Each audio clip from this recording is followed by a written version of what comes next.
Kat. And I'm Guy. And today we need to talk about the Disney's Q3 earnings call that just happened earlier. It came in much higher than expected. I think they were fudging the numbers, but this is a lot. This is what a lot of businesses do. So Hulu kind of saved their ass in the fact that they didn't have to put the purchase money in yet, and they're trying to probably wait to the first quarter of next year. So a lot of the revenue comes in, and it can kind of fool the investors. And I mean, they're also planning on, they bet all of this into the streaming, the Disney Plus, and bringing in ESPN. Now they're trying to find another partner for ESPN to push streaming through. But Bob Iger came out to say that, oh, they figured out a way to make streaming actually profitable, which is by charging more, which of course is going to start losing them subscribers. And yes, they might be gloating and a bit higher. I mean, Deadpool numbers did come in a little bit, but they're also now saying that they plan to stop the release of Deadpool early, which is like, why? Well, the Deadpool numbers didn't go into this quarterly earnings, so I don't think that was much of a factor. But they mentioned it. But it did go into the general vibe of Disney's turning things around. The movie that did go into it that was really big was Inside Out 2. And that wasn't, they edited it, made it not as woke as the original. Yeah. So they are trying to steer away at least a little bit. And when they do, they are getting a lot of success. The thing about these movies is, movies box office usually doesn't have a big effect on Disney, but when it's $1 billion movie like Inside Out 2 or Deadpool, it does have a huge effect. So they were very lucky with that Inside Out 2. It's a lot to do with the parks, actually gives them a lot of the revenue as well. And mainly Disney World brings in the majority of their revenue for the parks. But the parks are doing horrible right now. Yes, they're not doing well. And I mean, I'm an old Disney fan, so I miss the real Disney and the vision that Walt Disney had for the parks, especially the California one, but then translated into the Orlando one after he passed away. There were all these Imagineers that had a wealth of knowledge that created all of these technological advances, that created these storylines within the park and all of these tiny little features and things that you would look and it was a magical place. And now, because of DEI, they've essentially throw them out by the wayside. A lot of them left, actually, because they were like, I'm not putting up with this. Others were unceremoniously, quietly fired. But all of the old white men that were doing the actually great things that people looked forward to go to the parks and to go to this magical experience, it's no longer there because the soul of Disney and the Disney parks, especially reflected in the Disney parks, has now been lost. Well, the gentleman that was overseeing a lot of their success in the animated series, what was his name again? So John Lasseter was with Pixar. Now and then he got Me Too'd. Yeah, he got Me Too'd because he hugged people. This is a huge pickup for Netflix. Yeah. And Netflix is really, they were big enough that they were able to afford a genius like that. So I think they're going to look for Netflix to have a lot of good animated series coming forward because he's going to be overseeing all the animated stuff that goes through Netflix. I also used to live very close to Disney, and I used to be able to see the fireworks from my rooftop every night. So Disney had held a special place in my heart, and they had to do a lot of wrong over and over and over again. And this ideological bin that they have that they refuse to cave on is absolutely done it for me. I'm not a Disney fan anymore at all. No, neither am I. And I mean, a lot of people holding out hope for any kind of change, but I think that the institutional changes have been there for so long. I mean, Kathleen Kennedy destroyed Star Wars. Marvel has been essentially destroyed through not just the writing, but all of the casting decisions and all of the storyline decisions. Any little franchise that they had or any little pull that they had with certain fan bases has also been destroyed, even within the parks. I mean, they got rid of Splash Mountain because, we cannot talk about Song of the South, even though that was one of the first representations of a black man, and he was very proud of the work he did, but because it's a racist South, they had to get rid of it. But now it's Tiana's Bayou Adventure, which was, nobody cares about it. The rights keep breaking down. Let's stick to the earnings call here, and this is... But that's the thing. It was discussed within the earnings call how badly the parks are doing, and Bob Iger just kind of like hummed and hawed and was like, oh, well, yes, we're hoping to turn over in the next quarter because Christmas and Halloween and all of these events. But I mean, Epic Universe from Universal is going to be completed even sooner than we thought in 2025, that's already going to be hitting them. It's crazy. They're trying to blame the Paris Olympics on bad attendance in their park, French park. Well, that should bring more attendance, not less, and they should be prepared for this. They should have been preparing for this for the past 5 years, so they have more capacity and things like this. But they're completely dropping the ball here. I will say this: I think Disney's making a few big bets. One big bet in particular that will erase every bad mistake they've ever done.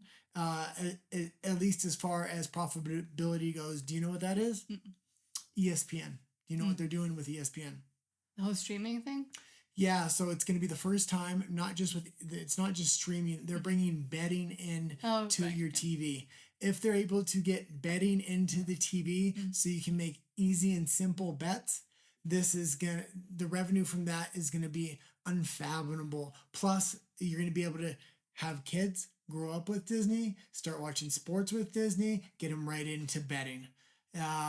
I'm not a big fan of this idea, especially in the States. A lot of online betting is curtailed. Disney's going through trying to change the legislation, a lot of other things. But if they end up pulling that off, Bob Iger isn't going to lose his job.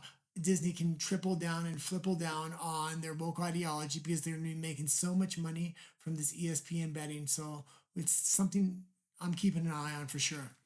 Maybe, but even if they're making all this money, then they're just becoming a sports company or a betting company. I mean, the core audience that Disney files that love Disney and like even the weird people that are adults that go to the parks and have every single Mickey Mouse thing, eventually they're going to start losing them. They already started losing families. That's why we're not seeing anybody going to the damn parks and why they keep breaking down. They're not being taken care of. And the same's happening with the movies and the actual Disney thing, not anything they've bought afterwards, but this core Disney spirit is dead. And it's not coming back because there's no way to bring it back unless you literally get rid of everybody and bring in either the old people or actually rational human beings. This is the thing. You can't say it's not coming back because with Deadpool, Inside Out, and they could potentially turn around. They would need a lot of work. The issue that they're doing is they had 140 firings the other day, and this isn't the first round of firings, but they're doing these small little firings, and they're firing the people at the bottom, not the people at the top making the decisions. And the people at the top making the decisions are the ones going down this woke path or this far leftist ideology path. And I just don't see them re-steering the ship. I actually see it going the wrong way here. Yeah, and the problem is, as an example with franchises or the parks, or they've essentially built everything. Like in the parks, they rebuilt the whole Splash Mountain to make it Tiana's Bayou Adventure. Now it's hard to get rid of all of that because they spent so much money on it and they put in so much effort and they actually got rid of projects that would have worked to put all of these in place. I'm talking movies, franchises, the parks, everything. That now that the foundations have been rebuilt, how are they going to get rid of them? They have to demolish everything. No, there is a way, and the way is exactly what happened to Twitter. You have a big investor come in there and clean house all at once. Not 140 firings here and this firings here. A complete changing of ideology from the top down. And if the stock price keeps going down, which this wasn't a good sign because it kind of maintained right now, somebody may be able to buy it out. And if they buy it out and completely clean house at once, it sends a message to anybody that manages to keep their job. We have a new direction in this company, and it's inclusive storytelling. Well, inclusive in a different way. Well, I would say inclusive in broad storytelling, which everybody can kind of relate to, the general public. And keeping the classic storylines as well. Like, not everybody has to be a woman. Not everybody has to be POC. No, we don't have to get rid of all the men and make them feminine or whatever. And we can keep our ladies feminine. We can keep the princesses feminine and have power within them through that femininity.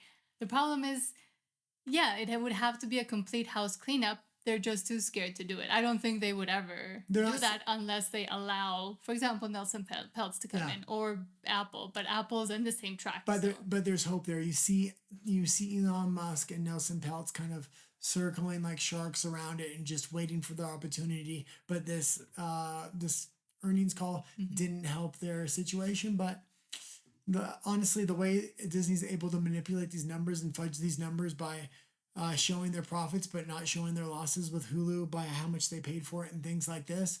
I feel like it's going to be more of the same for the next quarterly calls. They're smart enough to hide their financials so the investors aren't able to buy them out. Yeah, and they're coming also off of a terrible year between this year and last year where they had all the losses of the lawsuits. They're still reeling and still having to deal with the whole Gina Carano lawsuit, and with Kathleen Kennedy, the whole Orlando issue with the FIDC, like that they wanted to be their own little town and then they weren't allowed to be. They lost, and then they also lost against the Florida's governor. So. Yeah, it was very interesting, this Gina Carano thing, and it's very hopeful because it's going to lead a path for other people to take the same legal path into creating change and getting a resolution for the discrimination that happened there. Disney basically said under their First Amendment rights, they can dictate how their employees politically portray or speak in the public, which is absolutely ridiculous because their employees themselves should have free speech rights. Corporations' rights don't trump individuals' rights, but Disney seemed to think that, and the court said that wasn't the case. So I can't wait to see more discovery from that case coming out. Yeah, and I mean, now that they might be having to steer, then they might be able to bring in a bit more of friendliness towards Ron DeSantis and the Florida community, which right now, I believe from what I've heard from people that are local there that do videos about it, Disney is not very welcome in Florida right now. So they might have to start courting people so they don't keep getting issues with their parks management and with their copyright also. Conservatives and moderates would love to have Disney back to their original form, the more traditionalist Disney. So to think that all these people that are angry won't come running back to Disney if they make serious long-term permanent changes is absolutely ridiculous, because they will. The problem is seeing what those long-term changes. They're not there yet, and the people that are going to make those changes aren't working at Disney right now. Exactly. So it's going to be a long road until that happens, but I have confidence that one day it will happen. It's a brand of true American icona, and if America wants to come back, Disney's going to have to come back too. Yeah, or Universal will come by their behind, and I am interested to see what Universal does, because they're in the verge between woke and not woke. Yeah, and they're making all the right moves, and profitability is really steering that ship for them. That's why they're able to easily make those good moves. Yeah, and they have a lot coming, so looking forward to that. Well, a lot of ideology we talked today. We talked some of the earnings call, but let's say goodbye to the audience here. Can we go to Universal when it's open? I want it on camera. Yes. Thank you. Okay, so for now, I guess. Well, wait, hold on. Before now, if you could watch the end of our video so we can get our view time up and subscribe. We're trying to get into live streaming, and because we do current events news, it's very hard to edit and publish videos every day. So once we qualify for live streaming, it's going to make it a lot easier for us. So if you can subscribe to our videos and watch through to the end like you did today, that would be great. But for now, thank you for watching, and we hope you have a wonderful rest of your day. Adios.